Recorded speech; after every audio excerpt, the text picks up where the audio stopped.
Assalamualaikum warahmatullahi wabarakatuh. Halo mahasiswa auto yang berbahagia, bagaimana kabar rekan-rekan semuanya? Semoga rekan-rekan mahasiswa dalam keadaan sehat walafiat, bahagia, dan tentu saja dalam lindungan Tuhan Yang Maha Esa. Rekan-rekan mahasiswa auto yang budiman, kali ini rekan-rekan mahasiswa akan menyimak penjelasan ringkas mengenai cyber sastra. Dalam kegiatan belajar kali ini, rekan-rekan mahasiswa nantinya diharapkan dapat mengidentifikasi dan menjelaskan karakteristik utama cyber sastra. Rekan-rekan semuanya, cyber sastra muncul sebagai respon terhadap perkembangan teknologi digital, terutama internet. Perubahan ini tidak hanya berkaitan dengan medium penyampaian, tetapi juga merepresentasikan transformasi budaya relasi antara pengarang, teks, dan pembaca. Pembaca dalam cyber sastra tidak lagi menjadi penerima yang pasif, melainkan turut aktif sebagai komentator bahkan kolaborator, menciptakan dinamika komunikasi yang dialogis dan partisipatoris. Cybersastra mengintegrasikan elemen interaktif, visual, audio, hingga animasi, sehingga membentuk ruang literal yang terbuka.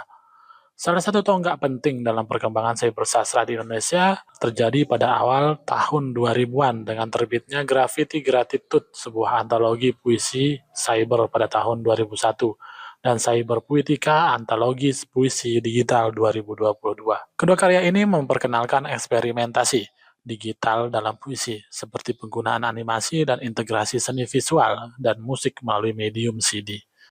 Karakteristik utama dalam cyber sastra terdiri atas beberapa hal. Misalnya, jika dilihat dari bentuknya, mayoritas berupa puisi dan prosa. Meski begitu, terdapat ciri khas dalam karya-karya cyber sastra seperti pada tulisan prosanya yang bukan hanya menghadirkan bentuk cerpen atau novel, melainkan juga menghadirkan fiksi mini atau flash fiction dan dengan cerita yang bersambung. Bentuk fiksi mini ini muncul sebagai akibat dari adaptasi penggunaan dan keterbatasan ruang pada cyber atau pada media cyber, misalnya pada kolom tambah status di Facebook, Twitter, atau X, dan Instagram, penggunaan karakter hurufnya dibatasi. Karakteristik utama lainnya dalam cyber sastra ialah mayoritas para penulis cyber sastra ialah para penulis baru yang masih terbilang amatiran. Para penulis ini juga bukan disebut sebagai penyair, pengarang, cerpenis, novelis, ataupun sastrawan dalam cyber sastra. Para penulis dalam cyber sastra biasanya disebut dengan kata autor. Kata autor, sebagaimana yang kita tahu, merupakan kosakata dari bahasa Inggris yang merujuk kepada seseorang yang menulis atau menciptakan suatu karya. Karakteristik berikutnya ialah berkaitan dengan pemanfaatan tautan dalam karya cyber sastra yang memungkinkan para pembaca menavigasi cerita atau sajak ke sumber lain, yakni berupa foto, musik, lukisan, dan lain sebagainya.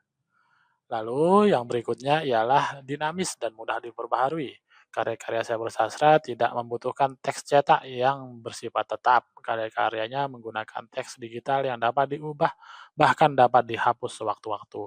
Kefleksibelan ini menjadikan karya-karya cyber sastra selalu bergerak dari waktu ke waktu dan terbuka terhadap perbaikan, pembaruan, dan perkembangan teknologi, politik, maupun budaya. Selain itu, akses yang global dan lintas platform menjadikan karakteristik utama lainnya bagi karya-karya cybersastra. Karya-karya cybersastra dapat diakses kapanpun, dimanapun, dan oleh siapapun melalui perangkat digital sehingga memperluas jangkauan pembaca dan mempercepat diseminasi karya sastra. Karakter berikutnya ialah hadirnya sejumlah eksperimen bentuk, gaya, dan bahasa dalam waktu yang cepat. Para penulis cybersastra terus berkreasi dan menghasilkan karya, seperti menciptakan puisi digital, puisi animasi, atau cerpen-cerpen yang dibingkai dengan fitur interaktif.